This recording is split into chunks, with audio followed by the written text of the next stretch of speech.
Before I begin, I want to point out that this case doesn't have much backstory, seeing as it all stems from a random car accident.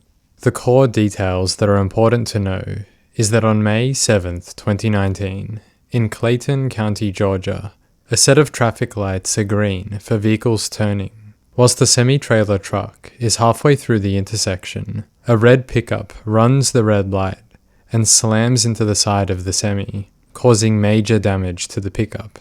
The driver is 63-year-old Kenneth Herring. A bystander who witnessed the incident is a 21-year-old woman named Hannah Payne. She was behind the semi-truck that was turning, and she was in her Jeep. She decides to stop and see if she can assist. Hannah mills about the scene with other bystanders, and one of the other witnesses who joined her and saw the whole thing happen is a man named Terry Robinson.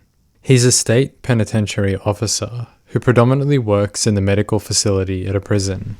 Now, can you tell us what happened during that vehicle collision on Clark Howell and Forest Parkway? As we were approaching, the light was green. The vehicles were turning to the left, and the truck I know was turning right. All of a sudden, I seen this maroon vehicle come, bam, hit the side of the truck. Someone ran the red light, and I watched him run right into the tractor trailer. Okay. I pulled off to the side, and I got on the phone with 911 to give an account of what I had noticed. There was just an accident. I'm sure they've already called, but I just witnessed it, and I just wanted to make sure that I guess called the police as well in case they didn't. What were the kind of vehicles involved? It's a red Dodge pickup truck. I think it's a Dakota, and a semi was involved. And the red Dakota ran the red light and slammed into the side of the semi. Oh, okay. And what's your name? My name is Hannah, Hannah. Last name is Payne, Payne. I saw the maroon vehicle, and I saw the gentleman kind of slumped over a little bit. That's what made me pull over to see if he was okay. He looked confused, dazed.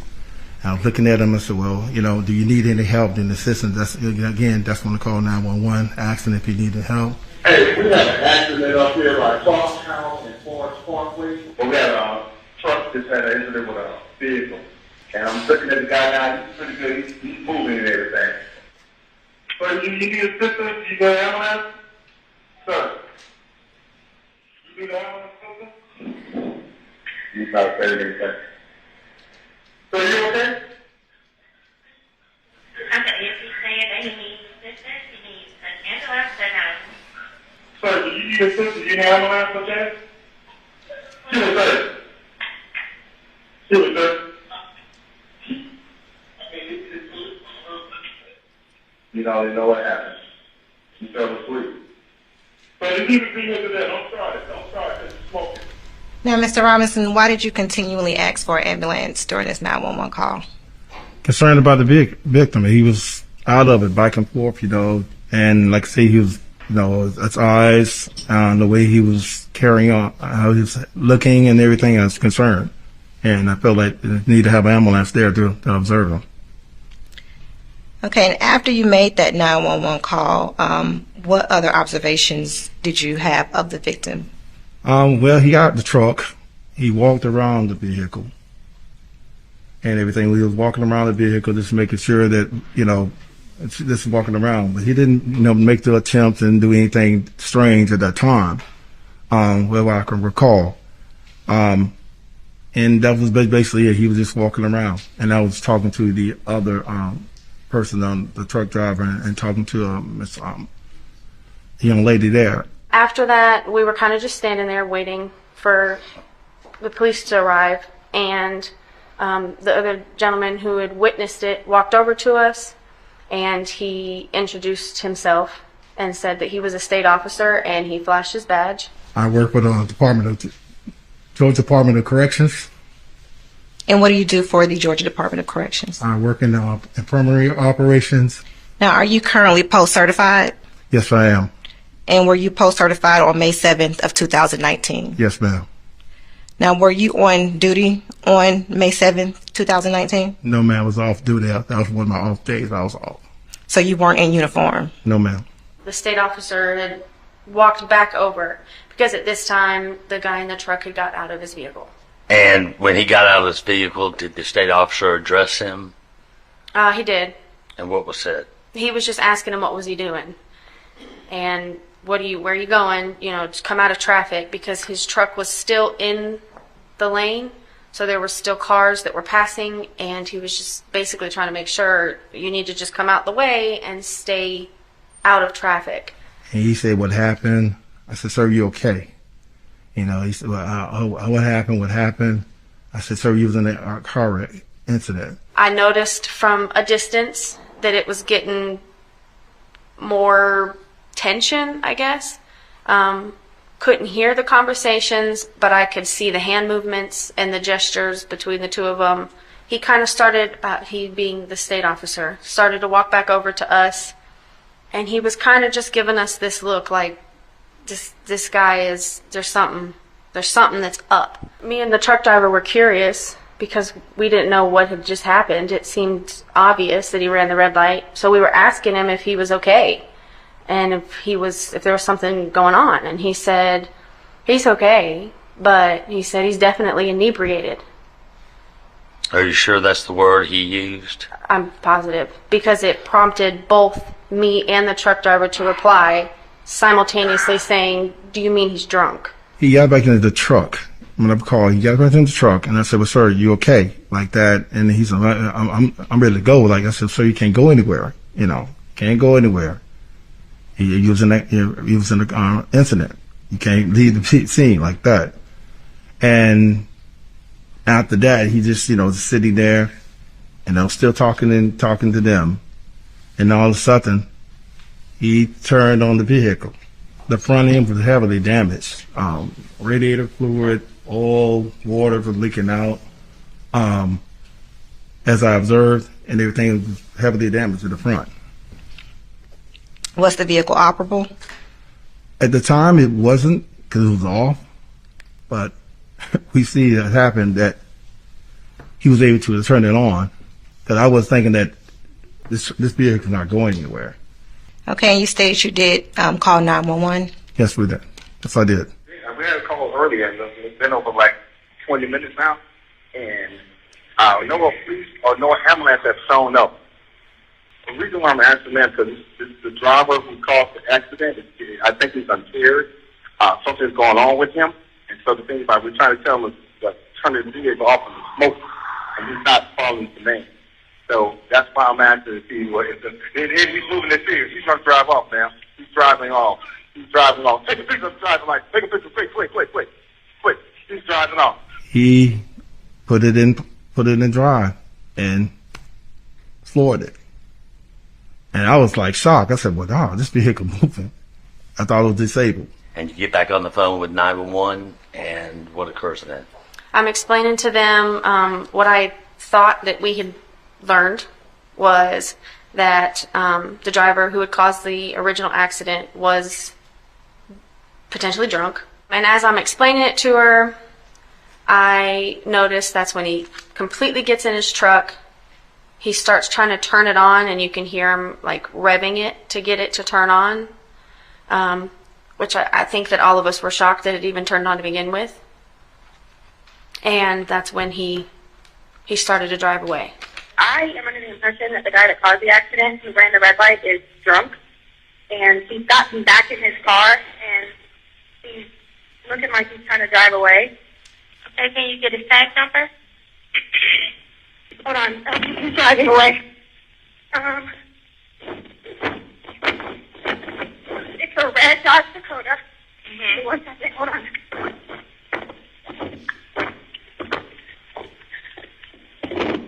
You go straight. He's driving off. Where's he going towards? Yeah, he's heading towards Riverdale Road, Upper Riverdale Road. That's where he's heading. What kind of vehicle is it? Is He's that in the the red Dakota? Dakota. Get out the road, sir. Get out the road. Hurry up. Did you get a picture of the driver light? That's tag. Oh, man. Let's get out the road. Get out the road. So I'm explaining to the dispatch what happened, and as he's pulling off, she's asking me, was I able to get the tag number? Realizing I wasn't able to, I was already at my vehicle, and I completely got in my vehicle and went to go pull off. Okay. And at that time, the truck driver and the state officer was still standing over in the street, and he started waving me over, like calling me towards him. Okay. And when you got up close to him, what happened? I asked him, did he go straight? And he said yes. And he's telling me, he said, go. And then all of a sudden I seen her vehicle coming to the side. And then that's, again, it's a yes. Go get his tag, get his tag. And I was telling her, get his tag. Take a picture of his tag. Okay, good. Go. Now the other driver who was in she's going to take a picture of the he's driving off. Take a picture of the driver, like, take a picture, quick. He's driving off. Hopefully the lady in the Jeep, so she turned around and she went after him. So she's going to take a picture of his vehicle and stuff. Can you believe it? I knew he was something wrong with that guy. I knew it. Now, outside of what we hear on the second 911 call, did you specifically tell the defendant to pursue Mr. Herring? To pursue, well, again, told her to go get the tag. So you did tell her to? No, I didn't tell her to apprehend or cause to or stop the vehicle. I just told her to get a picture of the tag. Because at the time I didn't have a picture of the tag. So did you tell the defendant to stop Mr. Herring's vehicle if she was able to catch up to him? No. Did you tell the defendant to use whatever means, including deadly force, to stop Mr. Herring from getting away? No. So at that time, you were under the impression that he's a state officer sending you to get the tag, and 911 knows that you're on the way to get the tag. Correct. Right. And he was, when I was in my vehicle, when he was waving me over, his motions were, it was almost like he was waving me on. So when he brought me up, when I got up to him, is when he told me to go. All right, so then now you're going in the direction they pointed you, and you're on the phone with 911. Was 911 saying anything? Okay, so he is going west. Okay, so you couldn't get a tag number?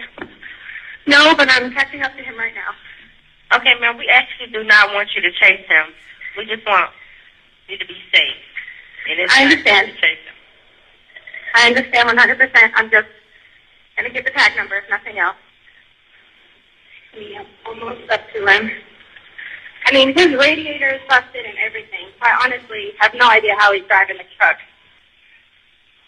the way that it is. Okay. It is a Georgia tag. License plate is RHA as in apple, 4859. Okay. So if you can go back to that location where the incident happened, because someone is actually on the way to you guys now. Okay, well, I'm a police officer there, but he is drunk. I'm sorry, but I'm here to tell you I'm not going to follow him, because he is going to cause another accident. So I will stay behind him until an officer can get to us, but until then, I'm not moving. Yeah, no, that's what I want. I want you guys to go back to the location where it happened, and an officer will be out there momentarily, okay? Miss Hannah was coming up Forest Parkway. She was coming from the end off of Highway 85, and she almost ran me off the road. She was speeding. She was going very fast. The right lane really didn't even have any cars in that lane, but she was still going like left, right, making other cars hit their brakes. She was weaving in and out of traffic. Once I got towards Riverdale Road, I saw Miss Payne had caused the accident. She had maneuvered her car in front of another vehicle and stopped them. It was like a pickup truck, and a Jeep came and blocked him.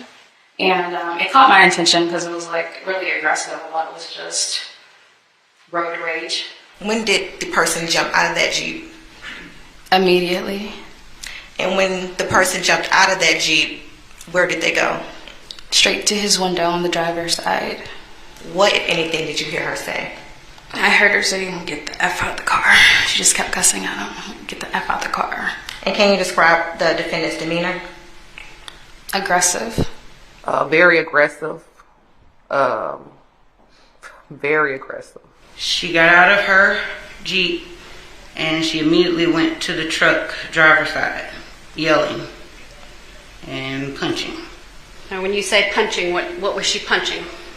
She was punching the man in the truck repeatedly because his window was down, and she just kept punching him over and over and over. I saw her at the driver's side door of the vehicle, yelling obscenities for the man to get out the car. It looks like she was trying to fight him through the window. She was yelling, get out of the car, MFer, like banging at him like this, like get out of the car. So it was the big scene. I just saw her hands moving, get out of the car, motherfucker, doing all this. I never saw anyone's hands come out of the window, per se, but I did see her at the window.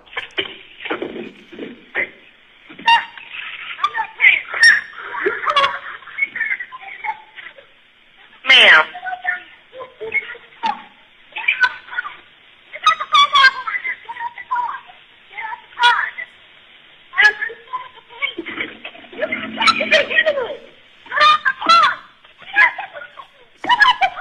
Ma'am. Now, were you able to see Mr. Herring inside of his vehicle during this incident? Yes. And what did you observe of Mr. Herring? He looked confused. Now, at any point in time when you observed the altercation, did you see Mr. Herring's hands at any time come out of the truck? No. Could you see him attack the defendant in any way? No. I mean, I did see a struggle after she jumped in his car, jumped through his window. It looked as if she was punching him in the chest. It wasn't the face, it was a little lower, it's like in the chest area. Were you able to see what the man in the truck was doing? Yes. What could you see about him? He was sitting there. He didn't raise any hands or anything. He was just sitting there. That's what got my attention because he wasn't reacting. So I thought that was kind of odd, just sitting there and allowing somebody to punch him like that. Could you see anything about the facial expressions or anything like that on the driver of the truck? He looked confused and shocked. So I figured something was wrong with him. When I stopped, I was under the impression, with me having 911 on the phone, that I could just be kind of like a messenger. So I took my phone on speaker and I took it to him to show him that I had the police on the phone. And I'm telling him they want us to go back to the original accident site. Did you have any fear that something was going to happen by walking up to him with the phone? I didn't think I had anything to fear. I assumed that having authorities on the phone, explaining that to him, that would just mean, okay, we'll go back. Now, you mentioned that he was internally and was stopped, correct? Correct. Did you cause him to stop? I did not. And why would he be stopped in that lane? I was assuming that he was either waiting for traffic, but then getting up closer, you can see all of the liquid, like underneath the vehicle. You can see the truck is smoking. Your intent to walk up with the phone, tell him, hey, the police are on the phone. What happened then? I was walking up to him, and I am explaining that I'm on the phone with the police and that they wanted us to go back to the original accident site. And I can't hear what he's saying to me, but as I got closer, I heard him asking me, who the F are you? And I told him that I was nobody, but that I had the police on the phone. And that they wanted us to go back to the original accident site. Apparently I was close enough for him to reach out the car, and he knocked my phone out of my hand and he grabbed me by my wrist and he pulled me into the vehicle. At some point my shirt had gotten grabbed. Okay. And he... Go ahead. I'm sorry.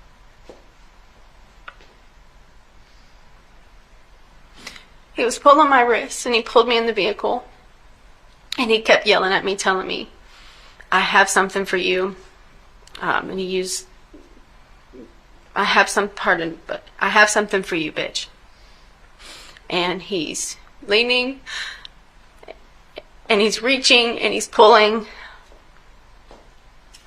And at this point, I remember that I'm sorry. Take your time. I remember that he had let go of my wrist, and he grabbed me by the back of my neck. And it was as if he was trying to kind of keep a hold of me.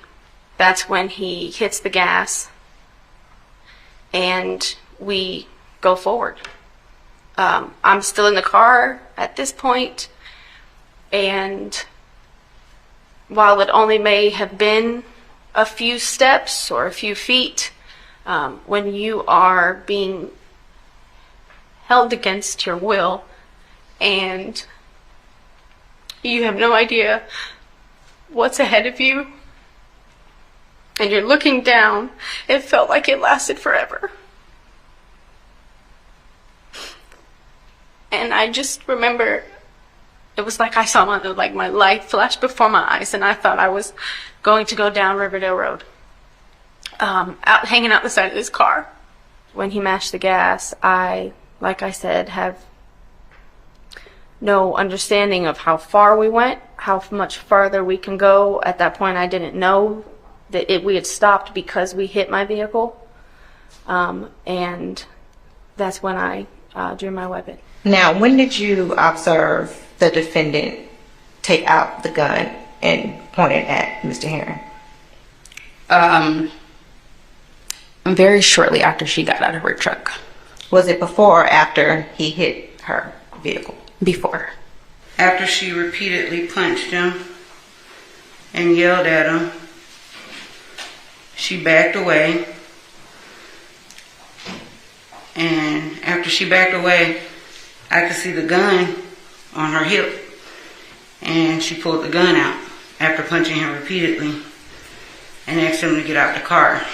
She was pointing the gun at him, telling him to get out the car, get out the car. And I think she got a little frustrated because he wasn't getting out the car. So after that, she went back to the car and began punching him again. After she continued to punch him, she backed away from the truck again, had the gun held on him, told him to get out the car. He wasn't responding. He didn't say anything. So she went back to the car and tried to open the door, but it was locked. So that's when I seen her reach inside the truck. It looked like she tried to open the truck from the inside. When she couldn't get the door open from the inside, I say maybe a minute and a half, 2 minutes, that's when I heard the gunshot. It was in my holster on my right hip, and he had a hold of me, and I pulled it out and immediately started trying to just continue to push against the door with it. My intent was that pulling it out, he would let me go, and I'd pull away from the vehicle, and that would be it. After he originally grabbed it and was kind of pulling at it back and forth is when he put his other hand on top, and he started trying to actually yank it away from me. And then he started to try to turn it, to pry it, almost like he was trying to pry it out of my hands so that he could take it away. Were you saying anything to him at this time? To stop? Were you saying it loudly? Yeah, over and over again. Yeah, I was screaming it. Okay. And then what happened? As he's turning it towards, like that way, I'm being pulled, and I can feel myself like pressing up against the car, like my face is up against the door. I ended up pulling out my phone to record. Honestly, I hate to say it like this, but it was like another day in Clayton County. And as I was recording, I heard a gunshot.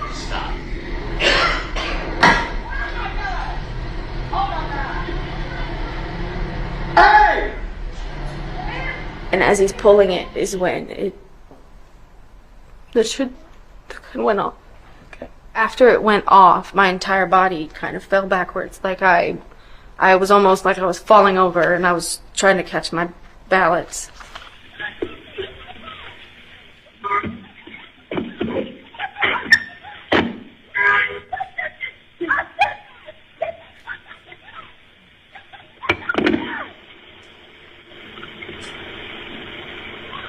What was going through your mind at that time? A lot. I knew that I was still had to be on the phone with 911, and that I was just trying to get away from where I've been trying to get away from for the last however many minutes, and that I needed to communicate back to 911 what happened. Ma'am! Yes. Ma'am! He just pulled the trigger of my gun in my hand while he was... Ma'am, I need a police you were officer not supposed to follow him. He hit my car! Okay, you got the tag number. There's a police officer down the street. Tell them to come up here now. He pulled the trigger on my gun after he attacked me. And now he needs paramedics. I'm safe, but he ain't. After she pulled the gun, she shot him and she said, now you need an ambulance. I saw her get on her phone. I saw her take whatever shirt she had on. If I'm not mistaken, I think she took it off. She went to her trunk and got another shirt and put that sweater or shirt on while she was on the phone, I'm assuming, with the police, I'm assuming. Now, after the victim was shot, what happened? He he just laid back in his seat. His eyes went white. He just laid back. She stood back. I think everybody ran towards her. I think I even came towards her and I was like, oh my God, you shot him. Somebody else waved down a police officer. He was already at the exit. The officer came running up. He said, what happened? Who shot? She tried to say that he grabbed her gun, but everyone immediately said, no, that's not true, because that's not true. The man never grabbed her gun. Did you ever see the driver of the truck do anything aggressive toward the driver of the Jeep? No, I think that's why it was shocking to me. Just seeing him sitting there taking what she was giving. I thought that was kind of shocking. He didn't even try to defend himself as far as putting his hands up or anything. Now, what was the defendant's demeanor immediately after the victim was shot? She had no remorse. She was just she was thugged out. She had no remorse at all. She was so right in that moment. She felt like she had done something. Now, did you ever see the defendant attempt to render any aid to the victim? Not at all. Did you observe the defendant after Mr. Herring was shot? Yes. And what was her demeanor at that time? Calm. Aloof. And it was like I was still on the phone with 911, and I'm trying to explain to her what's going on, but at this point, I'm kind of in a bit of a daze. It was all over the place, honestly. I remember looking up and seeing that there was a police officer who was coming up from where he would have been at the interstate area. And as he was walking up, I was trying to get his attention so that he knew, here's the weapon, so that he could have it.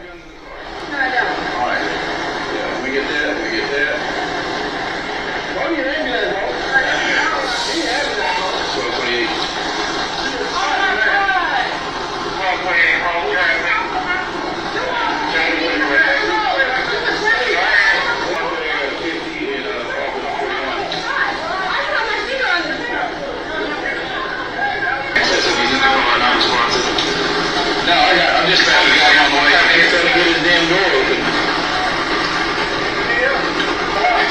Right there, please. Have to go to the other side. Yeah, elevator, man. Okay. Hey, sir, can you talk to me at all? Can you talk? What's your name? What's your name? Where you at? He got right here. You got a towel or something? No, sir. Anybody got a towel anywhere? This boss is weak.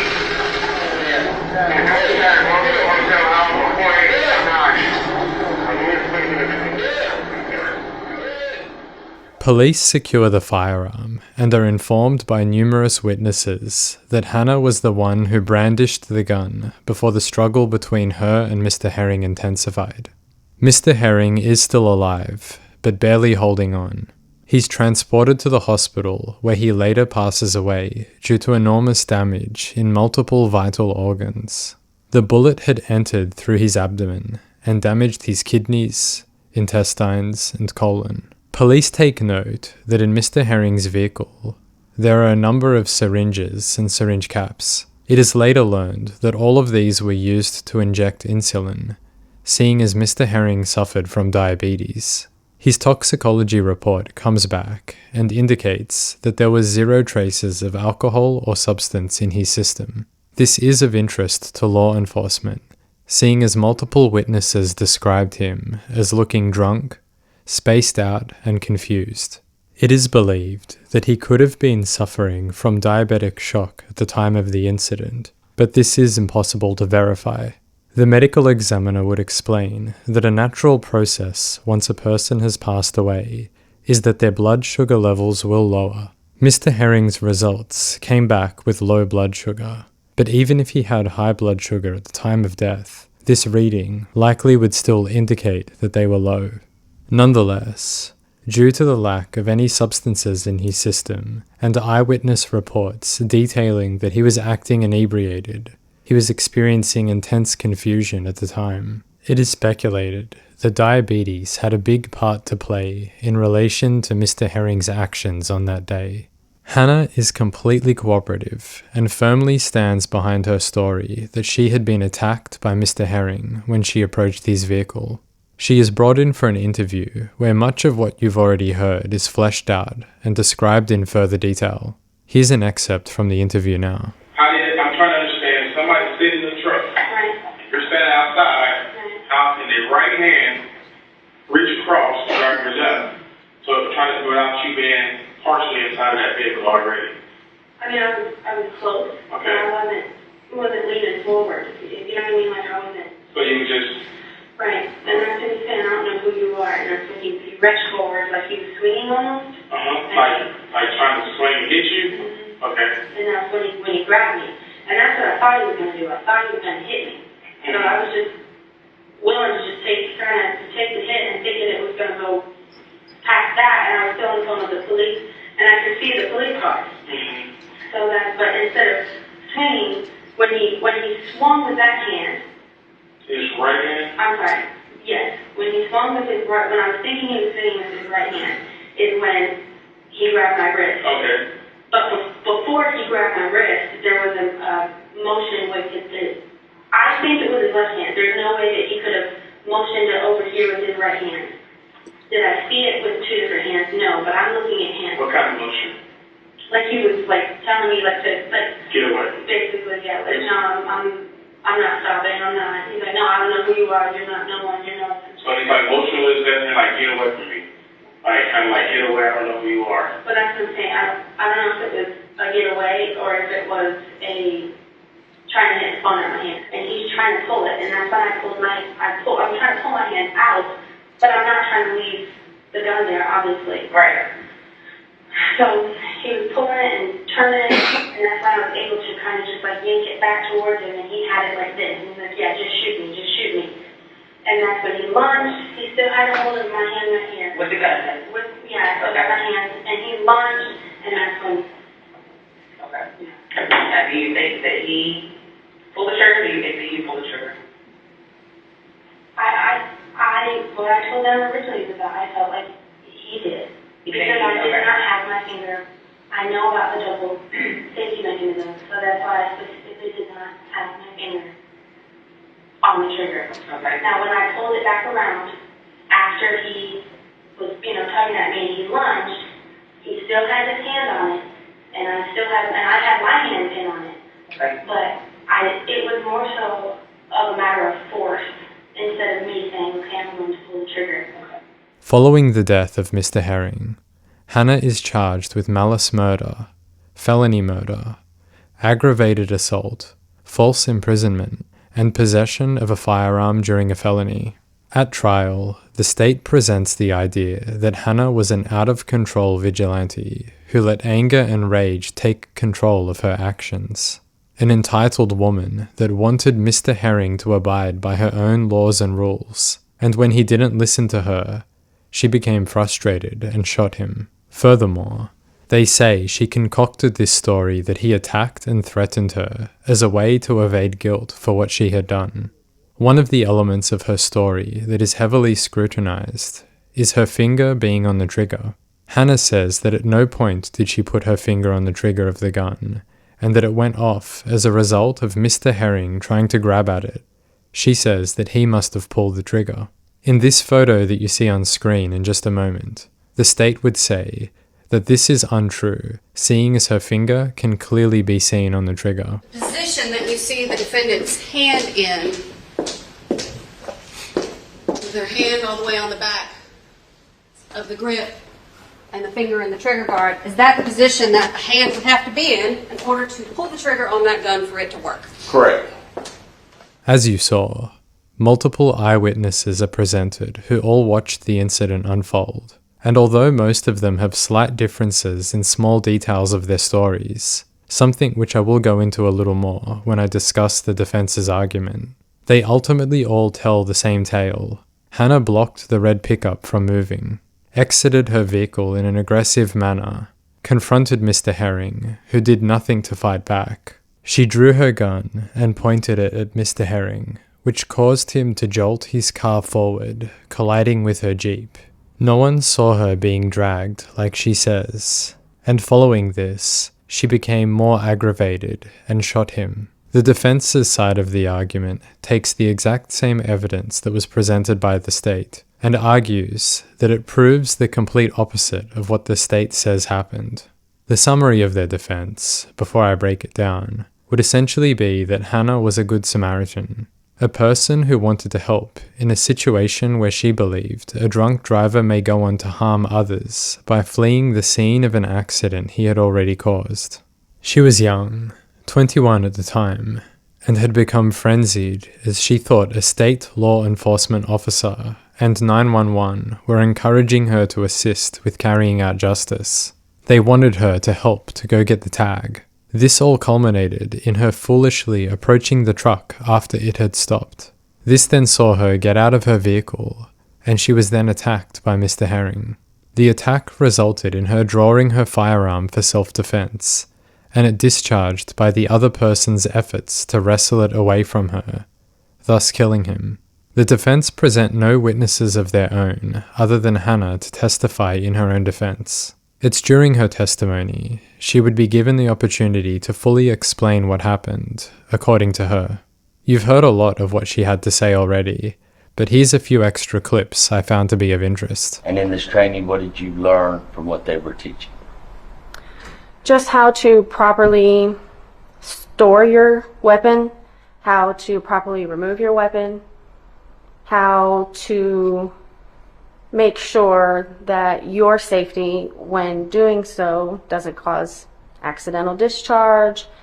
And they would explain how when you pull your weapon out that the way you hold it is determined based on what you're ready to do.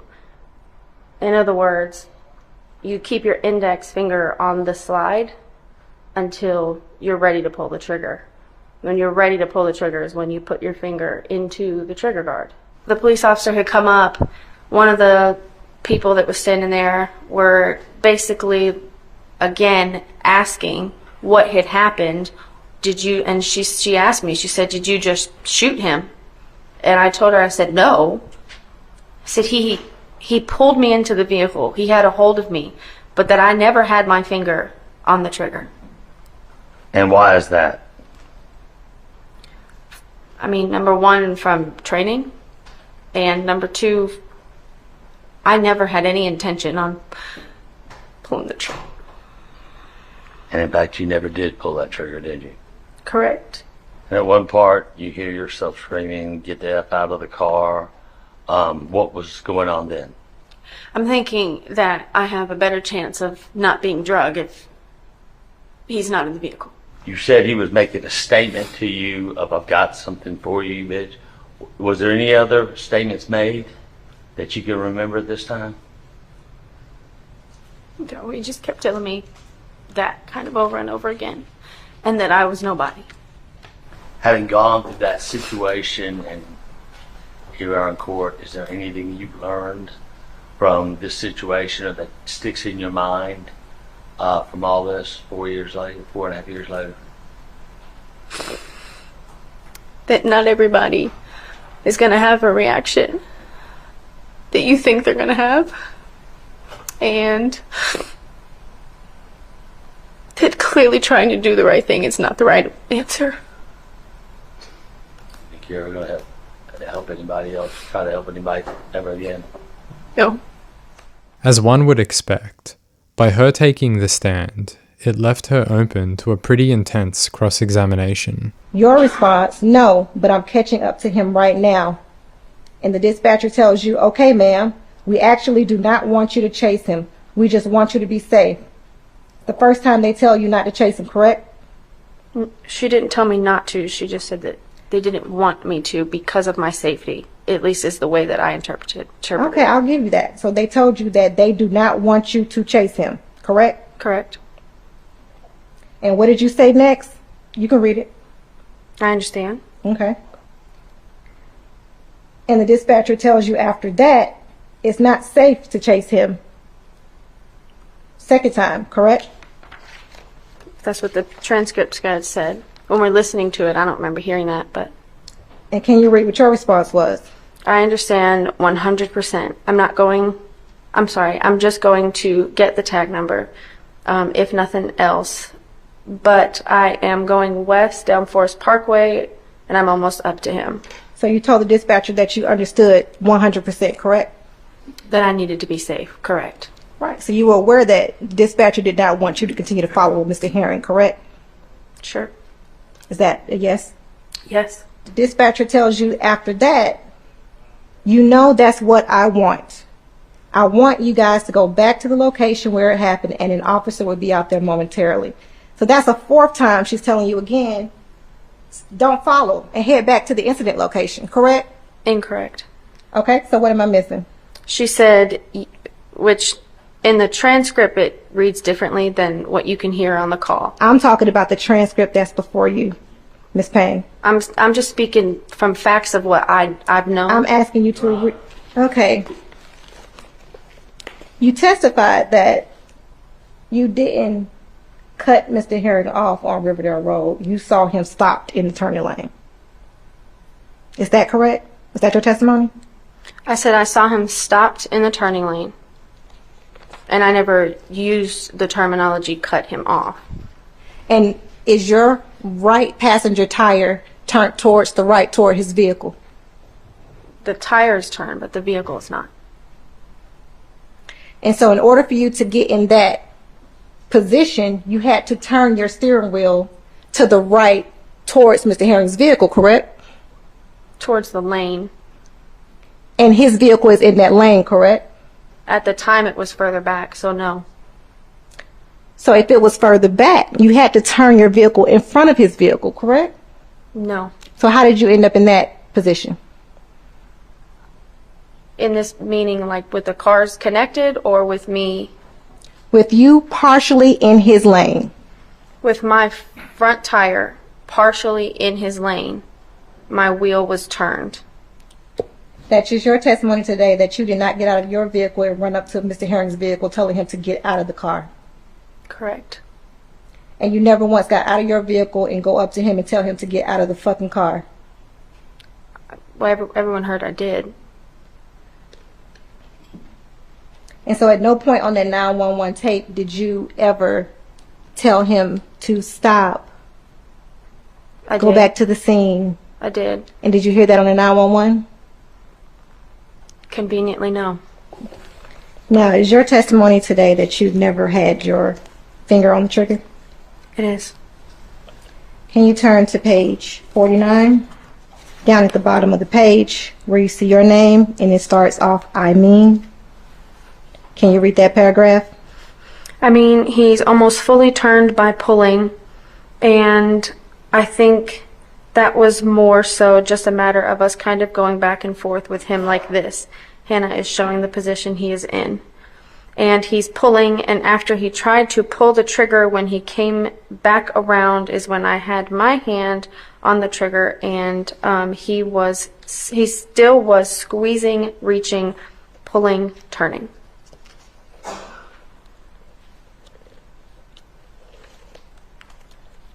But I'm pretty sure that in prior testimony we were speaking of the trigger guard. And so your testimony today was all of this could have been avoided, correct? Correct. And you also stated that you had no intention, or you wasn't trying to interject yourself in a situation that you just got away from, correct?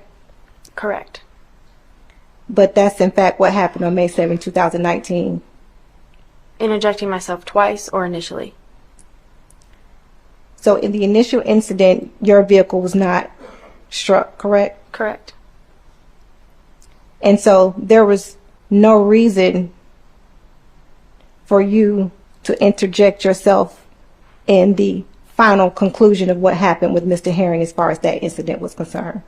Well, there's a lot that led up to that. So for me to have interjected myself to begin with was me doing something that I would have wanted someone else to do for me, which was to be a witness for what I thought was an accident. And you're not post-certified? No, I'm not. You're not a police officer? I'm not. Nobody deputized you on that day to apprehend anyone? No, they did not. And you also stated that you never had any intention of pulling the trigger. Correct. So when you told Mr. Herring that you would shoot him, you were just bluffing? Oh, I wasn't bluffing. I was, as I explained, thinking it was a deterrent, like I would be able to get away. And you said you had training with this firearm? Yes. And in that training, you didn't learn that you don't pull a gun unless you're going to use it? I learned that you don't put your finger on the trigger unless you're going to use it. And it was your testimony today in that interview that your finger was on the trigger, correct? My finger was in the trigger, on the trigger guard, not in the trigger. And it stated, the statement requested that this could have been avoided and asked you that question. Do you recall that? I do. How could it have been avoided? Initially, me not trying to do the right thing. And in the end,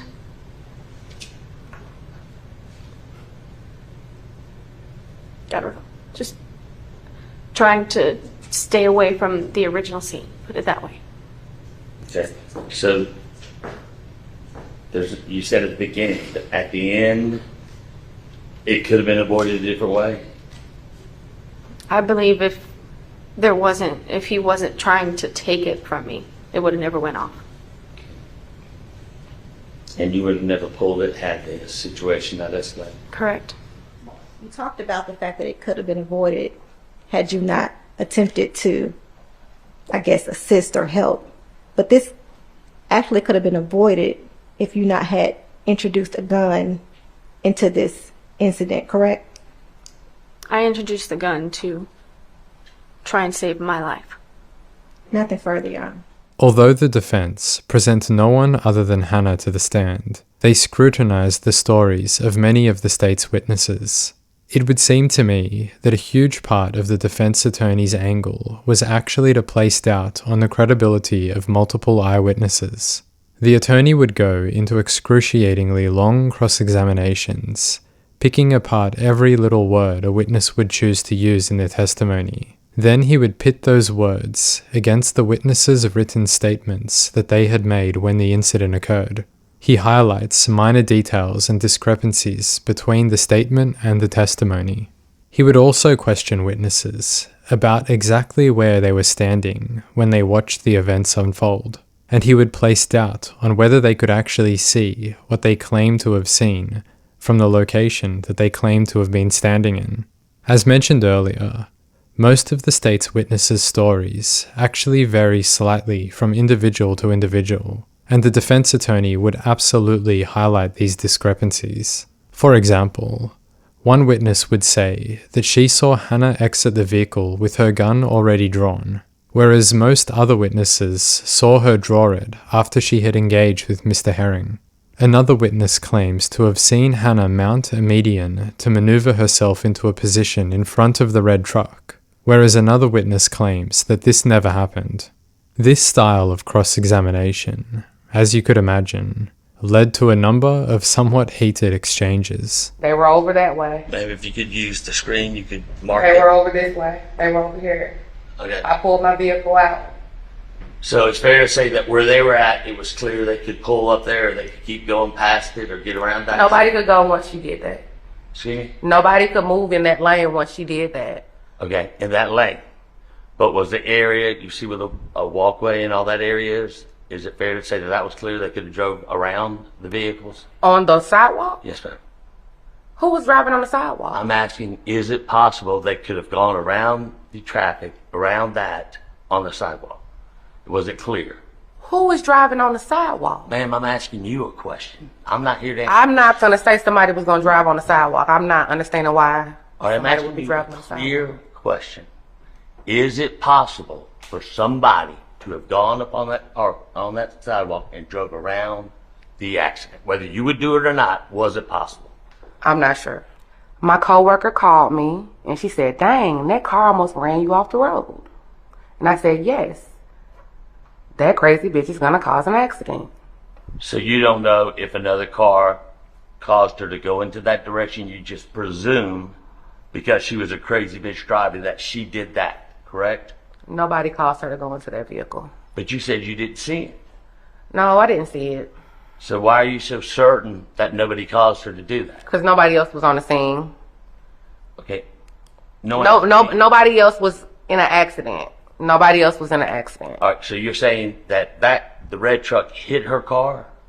It's not what I'm saying. Okay, what are you saying? She was, listen, I don't know how they collided, so I never said anything about that. So I don't want to answer any questions about that because I never said how they collided. When I got to Riverdale Road, that was the scene. Okay. And I saw her at his driver's side window fighting him and cursing. She was saying, "Get out of the car." And then she shot him and then she said, "Now you need an ambulance." You're telling me you didn't hear her make any other comments besides "now he needs an ambulance"? After she shot him, she said, "Now you need an ambulance." She was talking to him. She wasn't talking to, she was fighting with him. And I felt like she couldn't handle him the way she wanted to handle him, so she pulled out her gun. I object. And she shot him. Her making comments of what she thought. That's speculation. Okay. You recall saying that she pulled that gun out and shot him immediately. And the detective said, sure, she was pissed. She was so pissed like she was mad as hell. That's correct. Okay. So you're saying that she pulled the gun, pow, immediately shot. She did. And that's what you saw from the angle you were at right there at the median, correct? Correct. All right. Did you ever move your car from that median? After the whole scene was over with, yes. All right, and you said that she shot him. How did she shoot him? Did you see the shot? I saw her pull out the gun and shoot him. So she pulled out a gun and pow, shot him? Yes, in the midst of the situation she had going on, she pulled out the gun and shot him. Okay, and she pulled out the gun. Was she outside the vehicle when she pulled out the gun? Yes, she was at his driver's side door. And then she shot outside the car? Or the truck? Yeah. Okay. Yes. So you overheard her say, "I didn't have my finger on the trigger," but you're saying you never saw his hands come out the window, correct? That's correct. And she was outside the window shooting at him, correct? That's what you said? That's correct. Given the scenario I gave to you, with his body being sitting straight forward, with the steering wheel being in front of him, the entrance of the bullet could not have come from a gun outside of the window, correct? No, not likely. At the end there, that was an example of how the defense attorney used one witness's testimony to discredit another's, and this would happen numerous times over the course of the trial. It would be argued, how can one trust anything that is being said when stories clearly don't match up? Who is to be believed? And how can we trust that everyone is remembering everything correctly? As we move through the defense's argument, there's a few more things to highlight, such as a large knife being discovered on the back seat of Mr. Herring's car. They say that although this can't be proven, it was very possible that according to Hannah, when Mr. Herring said that he has something for her and began reaching around his vehicle, he very well could have been reaching for this knife. But before he punched the gas is when he was kind of turning his body and he was reaching behind him. Did you see what he was reaching for? No, I did not. Do you recall seeing this being presented into evidence? I do. Did you ever see that in the vehicle? Not at the time, no. Was that the biggest nightmare you had if that was in the vehicle? Yes. DNA testing of the gun is performed by the state, and Hannah's DNA is found, but also 2 other signatures are present, an unknown male and another unknown male or female. It's once again argued that either of these unknown signatures is likely Mr. Herring, and this could signify that he was grabbing at the gun, trying to take it off Hannah. According to them, this corroborates her story of being attacked. Hannah's behaviour following the incident is also looked at, and she is portrayed as a cooperative citizen who never thought that she was going to get into any sort of trouble, seeing as it was so very obvious that she was in the right and had defended herself after being attacked. And during the whole process, she didn't try to hinder anything that was going on. She was cooperative and followed instructions, correct? Yes, sir. Did you see that she was talking to some of the other witnesses there? She asked me, did I see what happened? Could I be a witness? And she didn't seem to be wanting to run or to get No, away? not at all. Okay. And you said later on when the police arrived, they walked up to her, she pulled the gun off her hip and handed it to the officer? She cooperated. I did mention it earlier, but I'll go into a bit more detail now. The defense would say that Hannah absolutely wanted to help, seeing as helping was in her nature, and when Terry Robinson introduced himself as a state officer, she was going to follow his commands. And that was you in there saying, go, go, good, go, correct? Yes. Okay, that was directed clearly to Miss Payne, correct? Yes. And you didn't see her after that because she's going to get a picture of the tag, correct? Yes. So you never said anything about please don't pursue, or you never said anything like, hey, be safe, don't do this? I said get the picture of the tag. And you said, go, go, good, go. She's going to get a picture of the tag. If somebody who's identified themselves as a correctional officer is asking somebody to take a picture of the tag, and here somebody else is going to get the tag and says, good, good, go. You don't think that was a form of encouragement? To go get the tag or take a picture of the tag? Take a picture of the tag. Again, I didn't have a picture of the tag. I was just, again, they would need a picture of the tag until afterwards. That's when Mr. Kimball said, hey, here's a picture, here's a picture. And that's when we then were able to give them clarity of the tag. But at that moment, you felt it was important to get a picture of that tag or to get some way to identify that vehicle, correct? Yes, because the person was fleeing the incident. After being told by Terry to go get the license plate, she conveyed to the 911 operator that this is what she was going to do. The operator did tell her not to chase and to go back to the original scene, but in the heat of the moment, and not receiving intense pushback from the operator, Hannah believed that she was now doing the right thing by following Mr. Herring's vehicle. The defense argue that had these separate incidents of perceived encouragement not happened, she likely would have not pursued Mr. Herring at all. This is all done to prove that she did not chase Mr. Herring down with the malicious intent to murder him, but to provide assistance to the community. To support her story that she was attacked, photographs of her injuries are shown to the jury. The defense says, one can clearly see a mark on her neck where she was grabbed, small scratch marks on her lip, a bruised eye, and marks on her arm. All of this is consistent with her being grabbed at, like she says. Furthermore, they would go on to highlight the fact that Mr. Herring had no injuries on him other than the gunshot wound to his abdomen and the small bruise on his collarbone. Other than this, He had no injuries that would indicate that he was not defending himself and being struck over and over by Hannah like the eyewitnesses say they saw her doing. Ultimately, the defense would end their argument on the idea that she is a good citizen who got caught up in a bad situation. Now, you heard testimony that he'd already caused one accident and she was looking out for safety. Now, smartest thing in the world to do, to get behind a car from somebody who's being erratic, somebody who's leaving the scene when you got an officer telling you not to, it's not the smartest thing. But when you have good intention in your heart and you're trying to help somebody, and you don't think, she's never been in an environment or a situation to ever think somebody's going to grab her and say, I got something for you, bitch. She would never contemplate that. Heard the old phrase, no good deed goes unpunished. So she's trying to assist, and in doing so, she's hanging back enough to get the tag. And she does, and she reports it to him. Then they bring McCraney in. And she sits down.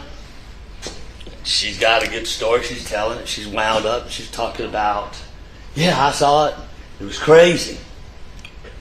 She jumped in the window. Now, literally, we don't know. There's no way she could have jumped in the window. But you try to extract from what they say.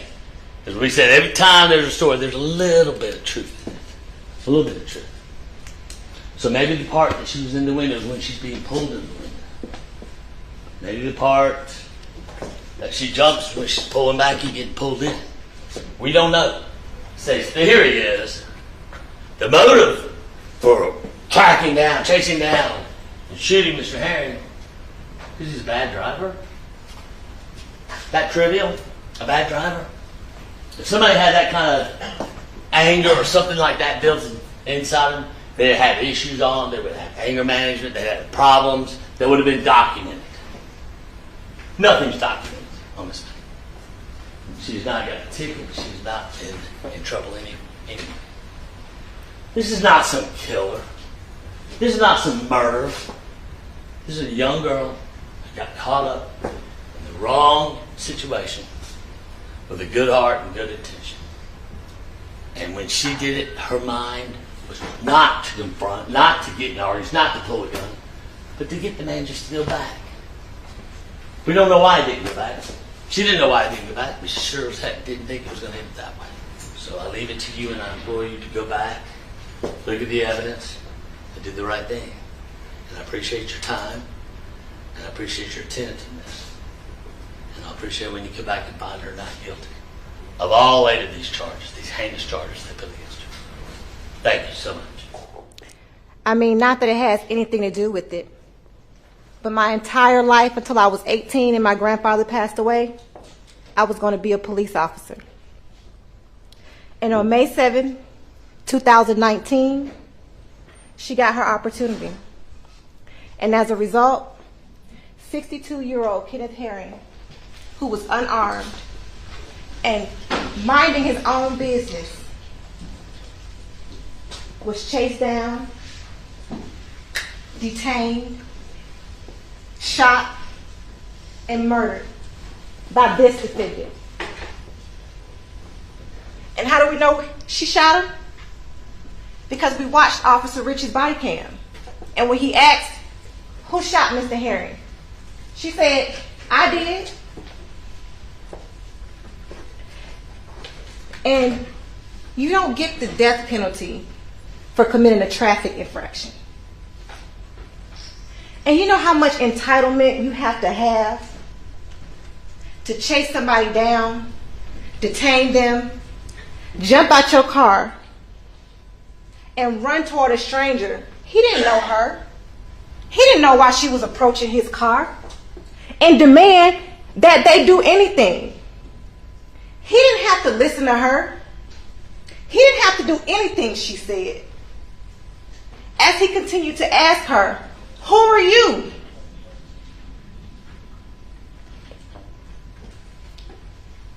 And the audacity to come here and take that stand and blame everybody else. The defendant had multiple opportunities to do something else, to go back to the incident location, to go back home, not pursue. This had nothing to do with her.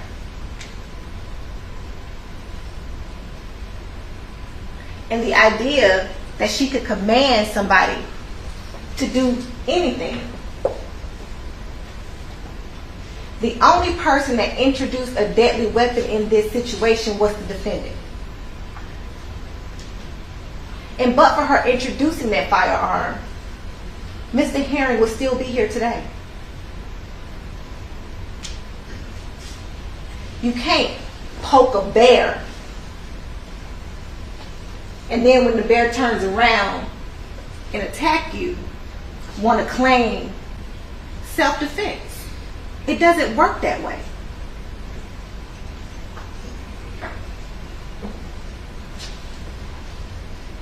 She should have minded her own business. The defendant had no right to do what she did. And so I'm going to ask that as you deliberate, that you find her guilty on each and every count in the indictment. Mr. Foreperson, if you would go ahead and read the verdict. With regard to count 1 as to the offense of malice murder, we, the jury, find the defendant guilty. With regard to count 2 as to the offense of felony murder, we, the jury, find the defendant guilty. With regard to count 3 as to the offense of aggravated assault, we, the jury, find the defendant guilty. After being found guilty, Hannah's sentencing hearing would see multiple people who know her plead to the judge for leniency so that she can one day have the possibility of parole. It would be my honor to talk about the real Hannah Payne. I watched as Hannah grew and witnessed her often and frequent visits to our office and outings. As a child, she developed a beautiful accent that was a blend of her mother's European heritage and her father's Chicago roots. They taught her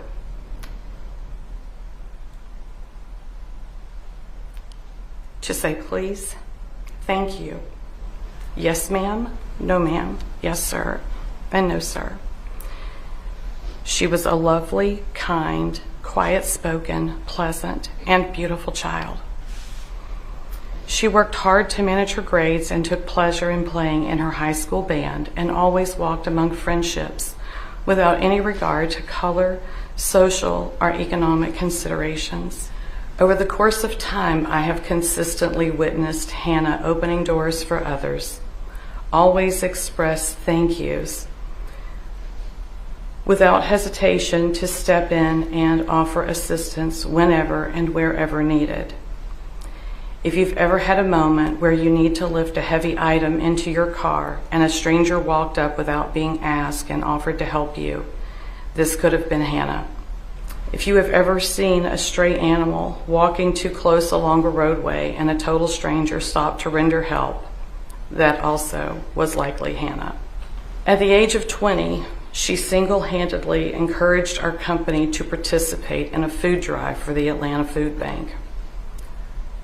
Her enthusiasm for this project and motivation allowed our team to donate an entire trailer full of food and goods to serve the hungry. She has participated in activities to raise money and awareness for the American Heart Association. I have witnessed her servant's heart more times than I could be permitted to talk about today. She has shown up at 6 a.m. on a Saturday morning to help put together a baseball float for a children's baseball team of which she had no child affiliated with. She is the go-to person when any friend or family needs help. Following the events that led her here, I have also witnessed her pain. I have witnessed her tears. I have witnessed her quietly excuse herself.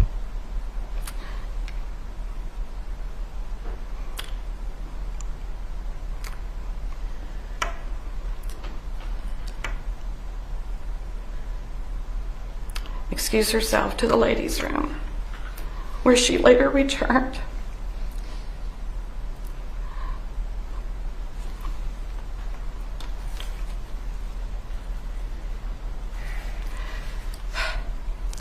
Wearing the telltale signs of her tears and her broken heart. This tragedy has devastated 2 families. For Mr. Herring's family, I would like for you to know that her heart has broken 1,000,000 times.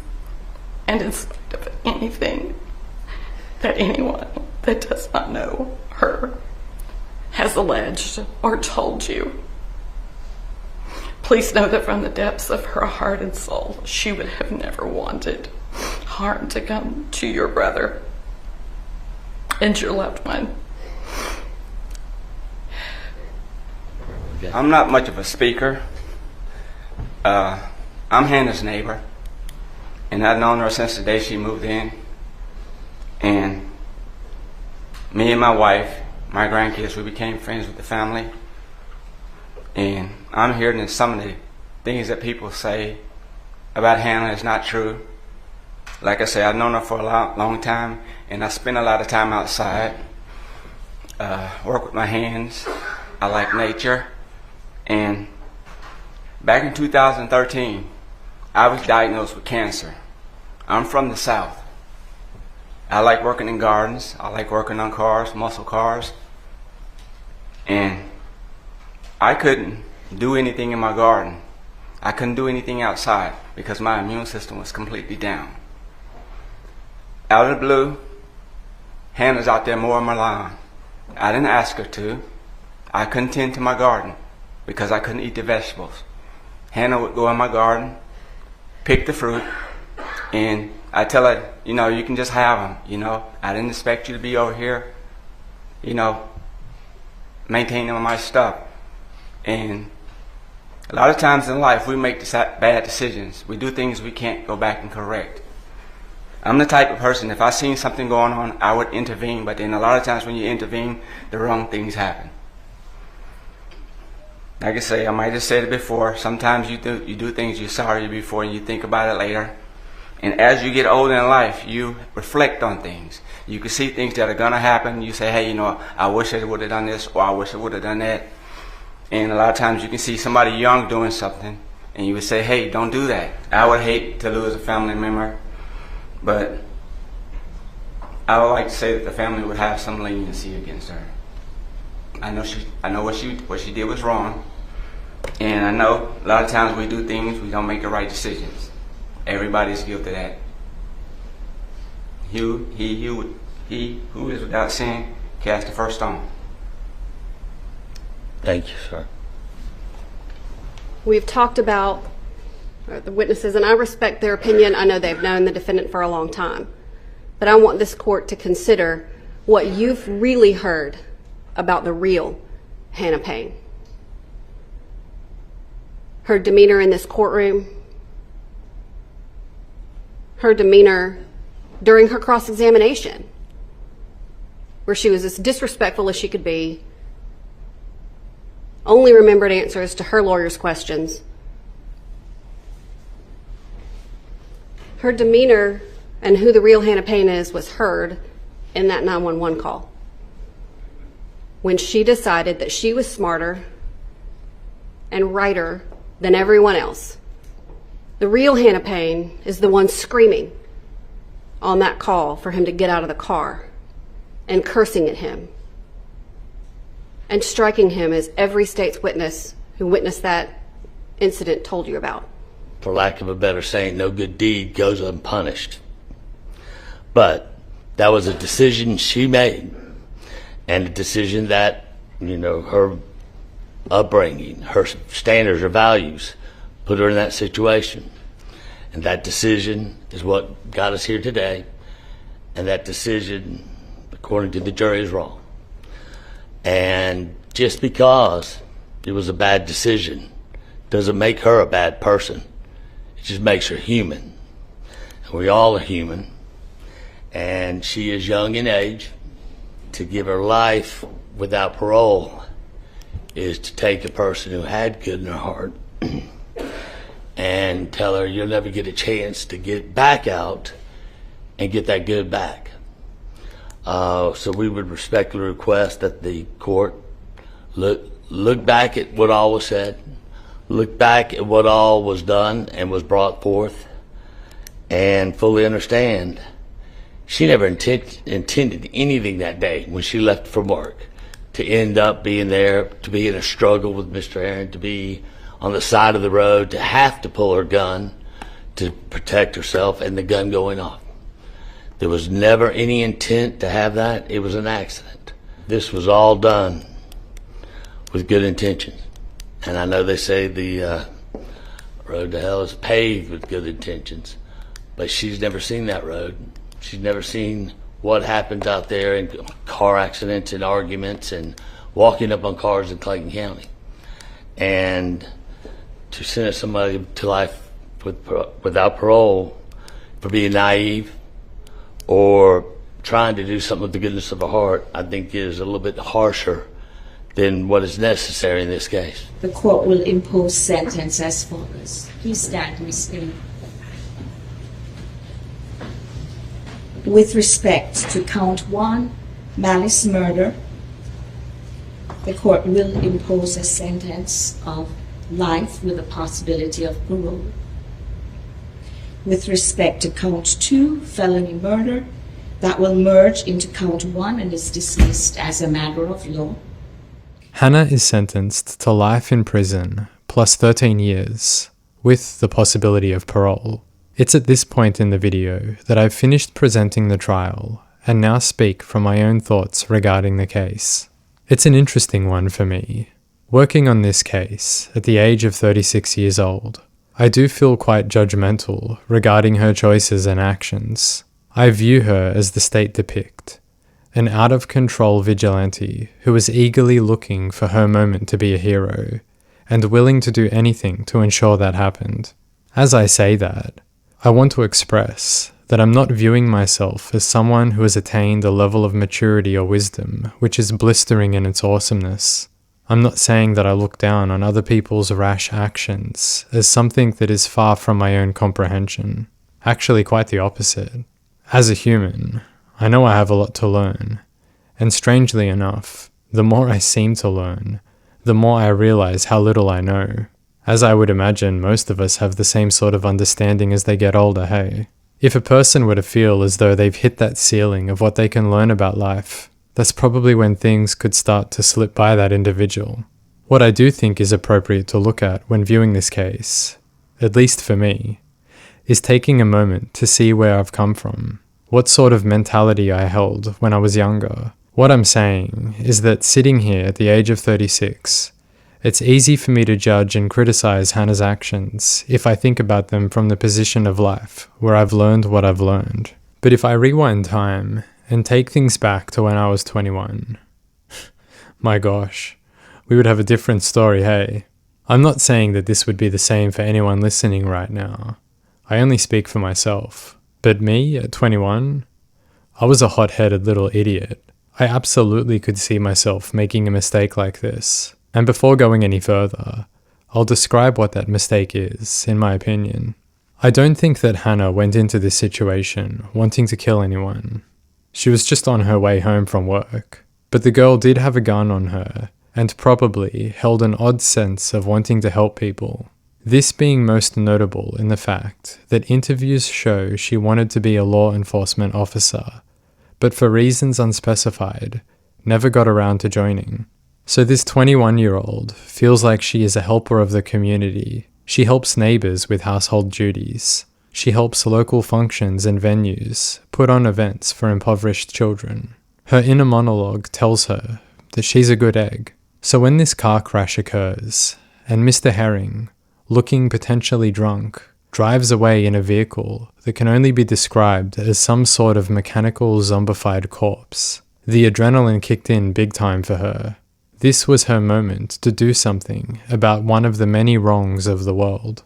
What is she hearing when this happens? Terry Robinson yelling for someone to get the tag number. Someone needs to get that tag. Well, she can do that. Hannah is no longer thinking with her brain, but a combination of her heart and adrenaline. She jumps in her car, chases the man down, telling herself all the while that she's helping. I don't find any of this to be far from something I can comprehend, but here's where things get interesting. For me, when I was 21, I think about many of the mistakes I made, even one similar to this, on a similar scale anyway.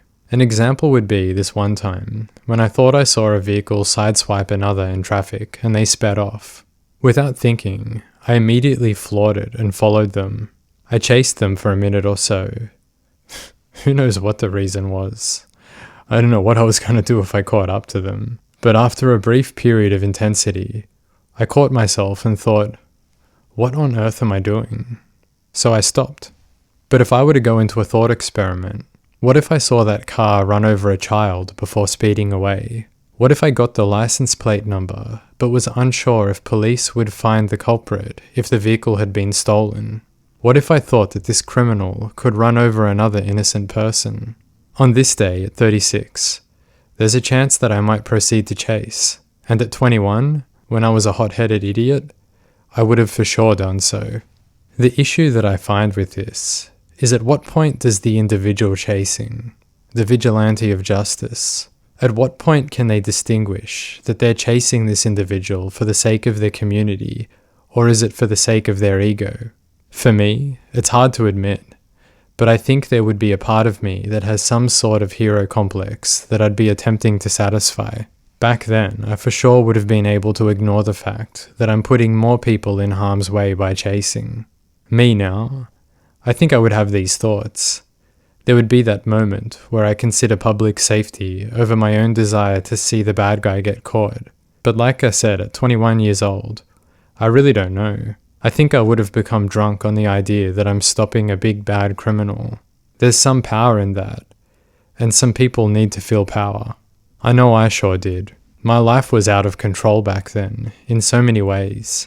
I was directionless and scared, and something like this coming along would have given me a purpose that I so desperately needed, even if that purpose was fleeting. So is that what happened here with Hannah? Did she discard safety and common sense for the greater goal of being a hero for the day? I really don't know. I don't know anything about her, her life before this, any anger issues she might have, racial issues, interpersonal issues, relationship breakdowns, job difficulties, anything that could contribute to her losing her sense of direction on that day. Like I said, I really don't know. From an outsider looking in, with my set of experiences, it looks like she got drunk on hero sauce and lost herself to that. An excited, out of control, adrenaline-fueled person who is desperate for this man to listen to her, to abide by the law, to stop his rampage, only to see him slam into her precious Jeep, which he likely cares about very much, seeing as there's that pretty pink bumper on it. And then, that adrenaline and excitement turns to rage, something which could very easily happen in a moment of elevated emotion. That's my take on things. She got caught up in the moment and lost control of her actions, pulling out a gun like an idiot, thinking that all people will have the same reaction to seeing a weapon pointed at them, that they would listen and fall in line. Does that excuse her? Absolutely not. I play with these thoughts to try and understand where and why someone may do the things that they do, but that doesn't mean I condone it. It saddens me to think that if this hot-headed young woman could have drew a little more compassion rather than anger, she might have actually been able to assist in some way on that day. It's how we're conditioned though, right? It's easy to see how she might have believed she was dealing with an inconsiderate drunk, but that mentality is guilty until proven innocent. And here it manifested in the worst way possible. Kenneth needed help, not a gun pointed in his face. She could have approached him softly, attempted to communicate with the man calmly until law enforcement arrived. But that's not the way of a wannabe hero, hey? And now, due to her flaring desire to save the day, as spoken in the sentencing hearing, 2 families have been thrust into turmoil. Grief is a horrible thing, but what is worse is grief brought on by no good reason at all. Her actions led to the death of an innocent man, and she deserved to face punishment for that. I don't have much more thoughts on the case beyond that, so I turn my attention to Kenneth Herring. He's a difficult man to find information on. Out of the small things I've read, he sounded like your average bloke, a good guy who loved his family, wasn't out to hurt anyone, and was in the daily grind like the rest of us. I like to leave these videos, giving you a better sense of who the victim was. And in this instance, I have some victim impact statements and family interviews that I'd like to share. I no longer have a big brother.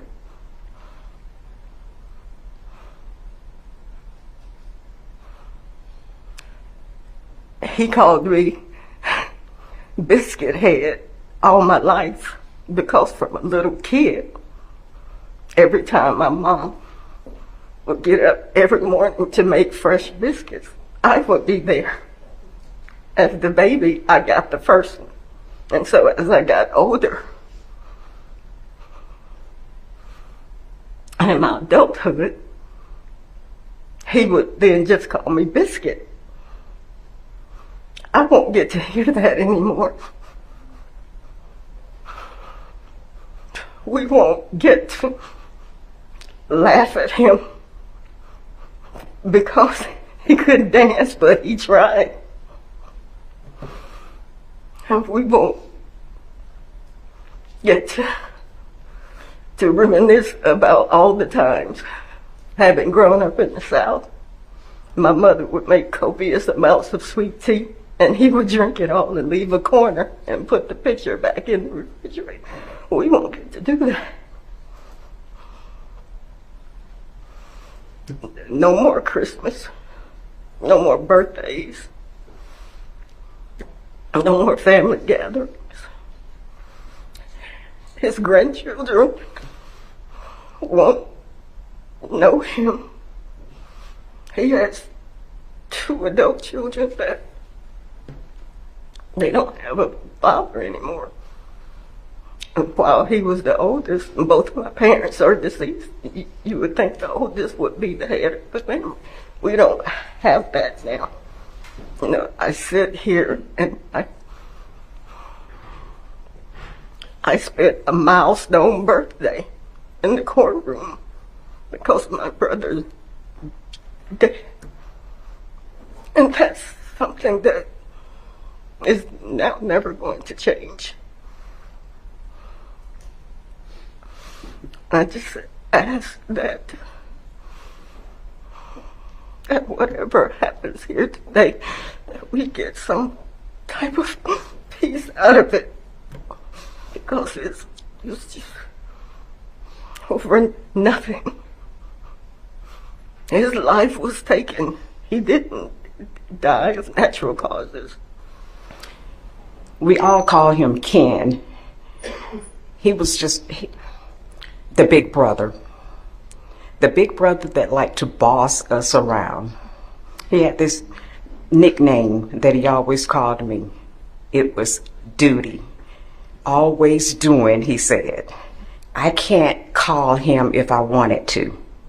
I can't visit him if I wanted to. I can go to the gravesite, but he can't respond. Do I want to go to the gravesite? No, I don't. I would prefer him being here. I would prefer him coming around. I would prefer him calling me with jokes and leaving them on my answering machine like he normally do. But I don't have that anymore. As I watched her leaving out, and she was crying as she was going through those doors. That's the same way I felt when they closed that casket on him. That door would never open again. I'll never see my brother again, only through pictures. the same sentence that she gave him, I would like to see the same sentence given to her. Where he got a life without parole, I would like for her to have life without parole. He got death without parole. I would like for her to have life without parole. I would like to say on May 7th, 2019, I had no idea that when I called my brother, that I would be inundated with phone calls from law enforcement from Clayton County, Georgia. I immediately panicked and feared the worst. I had no intention on answering those calls due to fear. I answered the phone by mistake and told the gentleman what county I lived in. And within 5 minutes, my wife called me and told me there was a deputy at the house to see me.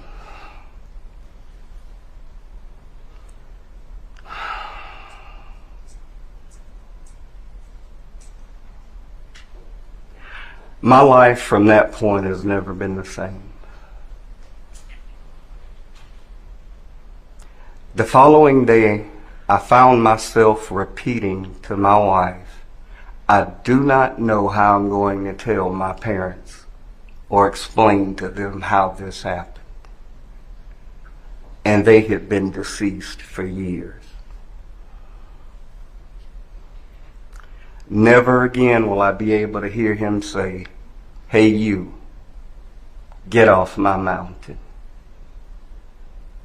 At 53 years old today, I know what he was talking about now. But the defendant took him off of his cloud.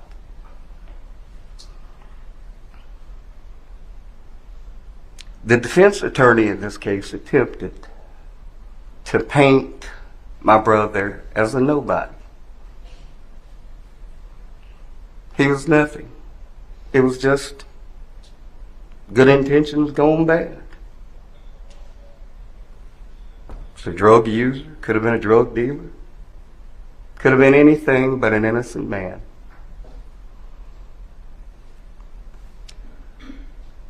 But one thing about this situation that I would like the court and you to know, Judge, that Kenneth Herring, he wasn't heavy. He was my brother. And on we go. Thank you.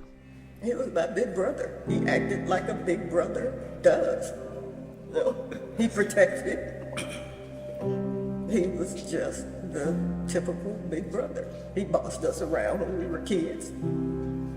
Kept the boys away when we were teenagers. That's what he did. He was a big brother. He was a grandfather who will never get to see his grandchildren. On that particular day, the way that I found out this incident had taken place, I'll never forget it. It will forever be ingrained in my heart and in my mind. So I am happy with the verdict.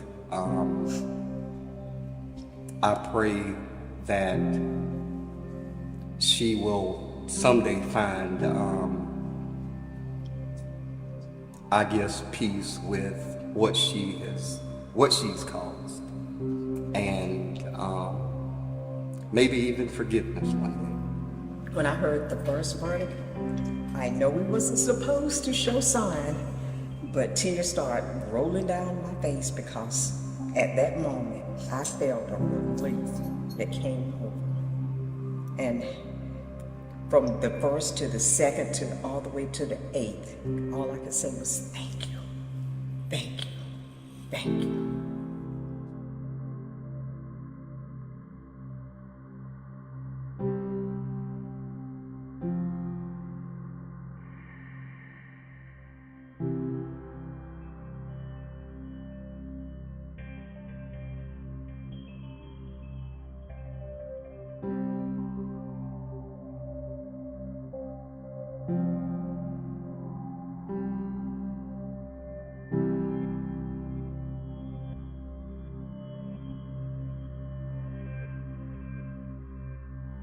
you.